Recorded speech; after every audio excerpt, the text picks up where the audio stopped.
let's get started on the conversation related to retirement. And this is crucial for quite a few of you who are tuned in. PV Subramaniam, who is the Chief Executive Officer of Subramani.com, is joining me. Subra, thank you so much for taking the time as always, and good evening to you. This is a group of individuals who have been through a certain time here in India, and as a result of which have not had the advantage that a lot of younger people have in terms of availability of information.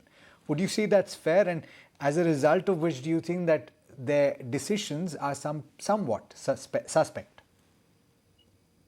I honestly don't know how useful is the information which is available in public domain. How many people can convert that into wisdom? That is the question. Because there's just too much noise, if you ask me. How would you know? I mean, there are so many things which says, okay, your amount of money that you have in debt should be equal to your age. Is it easy for people to understand what it means?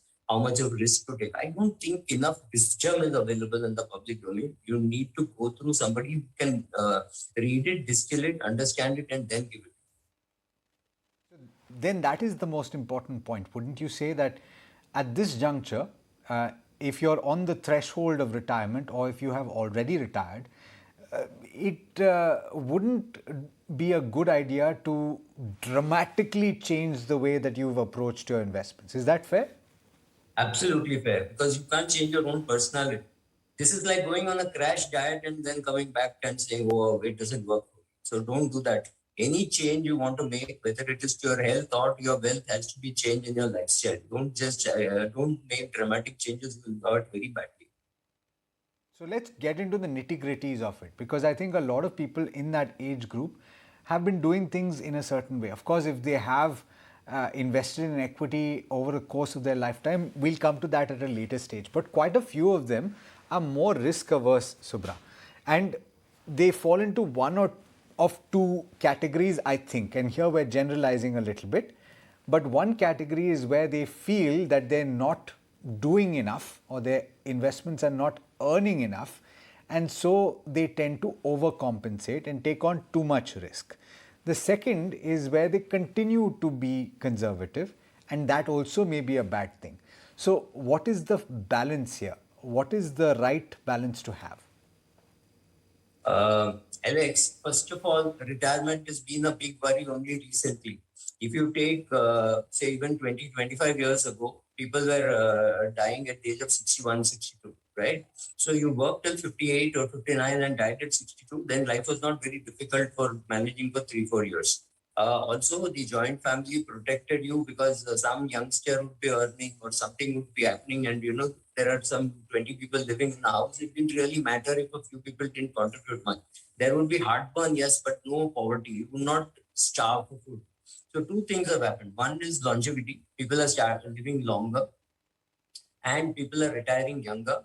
And we have broken the Hindu undivided family, or the joint family has gone for a toss. Joint family today exists in places like Bombay only because the children can't afford to leave that lovely location. Father has a nice 3 BHK in Santa Cruz. If he wants to buy something equivalent, it is 8 crores. He can't afford it, so that love is showing. It is not love; it is just convenience. But otherwise, children don't. I mean, the older people just don't have enough cash flow to live. And imagine this, Alex. You've just lived hand to mouth. Now you are 60 years of age. You have been asked to retire. You have retired. You now have to manage this money. Let us assume for a minute your wife is 7, 8 years younger to you, and she will live 5 years longer than you, and you will live till the age of 90. So, which means you have to know how to manage money for the next 40 years. Let me repeat, 40 years. You need to know the money which you need in the next 40 days has to be in a liquid fund, and the money that you require in the next 40 years has to be in a equity fund, right? So managing the full thing from liquid fund, hybrid, floating rate fund, or ultra short bond fund to all those things, it requires tremendous amount of skill. Earning money will look much easier than managing money. So that is a scary prospect, admittedly, right, Subra? And the real truth is that there is no easy solution to it. But there must be broad guidelines that you can talk about. How can an individual then approach, either if they are on the threshold of retirement or if they have just retired, chances are that they've accumulated a sizable corpus over the course of their working life. True. What are the first few things that they should do? Alex, this is something like marriage, right? You may see five, six girls, but you'll marry one. So meet a few advisors, have your checklist, see what, I mean, find out what to ask. And don't be stuck by geography saying, oh, I'm staying in Bandra and this guy is in Bangalore. It doesn't matter. Today, 80% or 90% of your work will get done online. So take some time and afterwards you first choose an advisor. That is step number one. And you have to be convinced that he is good because there are some, what, 50, 60, 70,000 advisors and maybe 500 good advisors. So you have to pick one out of that 500, not one out of 50,000. It is a challenge. His personality has to match yours. He should not come and say, oh, it's my futures and options. Karo. If that's not your personality, he has to understand this retirement money. This is not money for playing, right? So the words that he uses, check all that. If he says, oh, investment game, I understand, we can play it. He's not the guy for you if you're conservative, right? So choose a good advisor, give him the mandate, and then see what he says. If you don't like it, stop. Just quit. Doesn't matter. It's like, just because you got engaged, it doesn't mean you have to get married. So take your time, find a good advisor. Maybe it'll take you 6 months to find one. Maybe it'll take you 5 months to find one. Maybe it'll take you a year to find one, but that time is well spent. It's better than getting into a bad marriage, right? So meet 10 girls, 12 girls, it doesn't matter.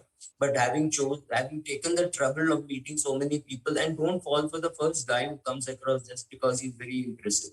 There are girls doing this, there are men doing this. So you take your time. If you're a woman, you may be more comfortable with a woman. If you are a man, you may still be comfortable with a woman who is more conservative. So take your time. Don't have a gender bias. Pick up a boy or a girl. I mean, obviously, this person could be 15 years, 20 years younger to you. Make sure that they understand your personality and then start. So, step one would be to pick an advisor. Second step would be to sit with the advisor and learn what he's doing, why he's doing. Take notes. You can take notes with your phone, or if you are more conservative, buy a 200-page notebook and keep writing down whatever he or she is saying. In 5 years, you should not need the advisor. Okay, that's not the game, but the thing to say is in 5 years, you should have learned enough about investing that you can now say, look, I can do some of this on my own, some of this I will need your help. So uh, get into a very healthy partnership. It should not be said, मैंने बोला ना इधर डालो, that kind of a thing shouldn't happen. So develop that relationship. These are step one and step two. And then you can decide where to invest. That is step number 3, 4, 5, whatever. So first take these two steps. Most important things when you talk about even meeting an advisor, in that meeting, asking the right questions is important and speaking Very about good. the right things is very important. So, from your Right. perspective, assume that you step into the shoes of the investor here and say that you are meeting an advisor for the first time. What are the most important questions to ask the advisor? So first is to ask the advisor, does he do this kind of work? Like if he's not done any retirement planning for anybody, you don't want to be the first person, right? So if he's done this already for them, then ask him what is their age. So if he has done something for an 80-year-old and he has done it 20 years back, and that 80-year-old continues to listen to him, it means he has a 20-year track record and a successful one. Otherwise, that guy would not be listening to him, right? So, do you have a track record? What are the kind of customers that you handle? I mean, do you handle only the customers with 10, 20 crores? I have only 2 crores. Or do you handle only people with 2 crores? I have 20 crores. Whatever. See whether he fits into your scheme of things. See whether he tries to remove his own shoes before he tries to get into yours. Some people, when they try that, they make a mess of it. Look for those 2, 3 things. Ask for whether he has had any problems with any customers in the past. Why has he given up clients? On what basis he takes up clients, and on what basis he gives up clients? Right? Some of these basic things. And then ask him what would he do and how would he ensure that there is a cash flow and you don't and your money does not die before you. The most important question is how well will you protect my capital and how well will you ensure that my capital is not eaten away by inflation, right? So these are basically 2 questions, and then on the basis of that, see what kind of asset allocation he does. If you're not comfortable with that asset allocation, talk to him, and if he still doesn't understand what you're saying, it's time to look for a new guy, but don't be in a hurry to sign up. Take an inordinately long time. Alex, I'm again bringing the same example of marriage. You may take a long time, get engaged, but don't be in a hurry to get into a bad marriage. It will ruin your life.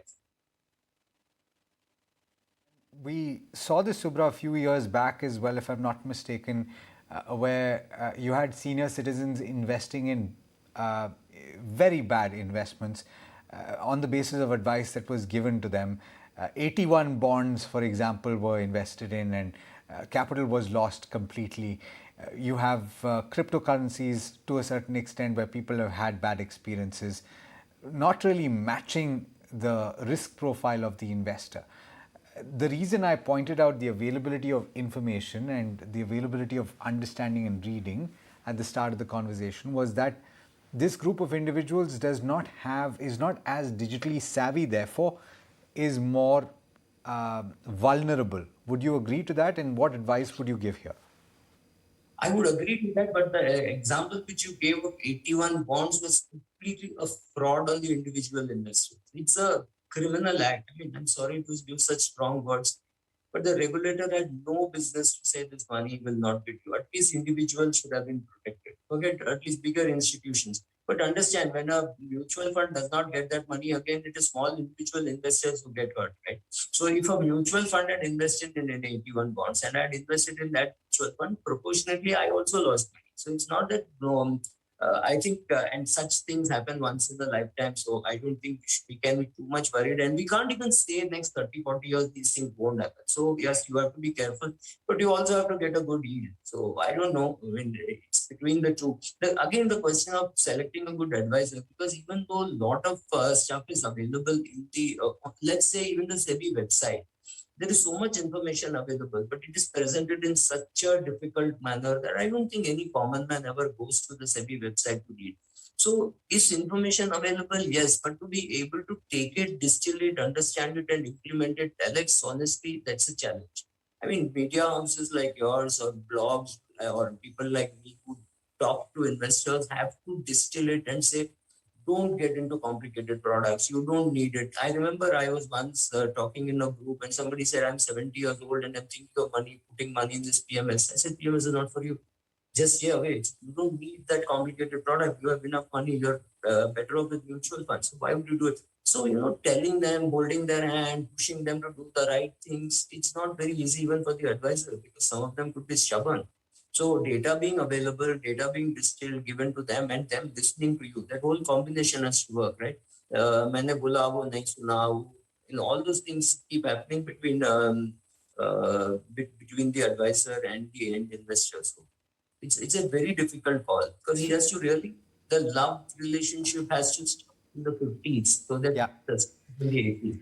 Subra, very quickly now, the last point, of course, relates to ensuring that everything is in order, which relates to your documents and involving your spouse, your children. All of those things need to happen, right? Absolutely. There is no denying that because your spouse should know your credit card code, right? If your credit card code is 1234 or 4321, whatever it is, because if you are being admitted, your wife is going to be using your card. Your children have to know. Your children have to know where you have invested, why you have invested. So please involve the children. Make sure that all the documents are correct. Make sure that if you have paid off your loans, you get a no due certificate from the lending. Let's say you borrowed money from HDFC, you repaid the loans, you got back your documents. You still have to get a no objection certificate kind of a thing saying all dues have been cleared. You have to give it to the society so that tomorrow it gets transferred without much of a hassle. That if you want to sell it for whatever reason, you will be able to do it without hassle. So getting all those documents in place, making sure that your PAN card, Aadhaar card, everything is in perfect congruence, your passport, all the names, spellings, the date of birth should not be wrong. And having your will in place. Will is very important for people with real estate. Your mutual fund and life insurance policies and bank easily go to the nominee. It's not so much of a problem. But the housing society, even if you have a nominee, you still need a will. Right. So getting all those documents, keeping it in place, making sure that your children know where it is, making sure that your spouse knows where it is. Pushing women to learn these things is not easy. I've tried very hard to say, oh, whenever it happens, people call you and things like that. So that's not on. You create a notebook saying on my death, the following things have to be done. It's very sad, but death is bound to happen to all of us. Be prepared for it is the only thing you can do. right? You cannot say, I won't die. We all know we are going to die, only don't know the time and date, right? Very well put. Subra, thank you so much for spelling all of that out. And in fact, hopefully, this has benefited a lot of people. Thank you so much for taking the time. Thank you.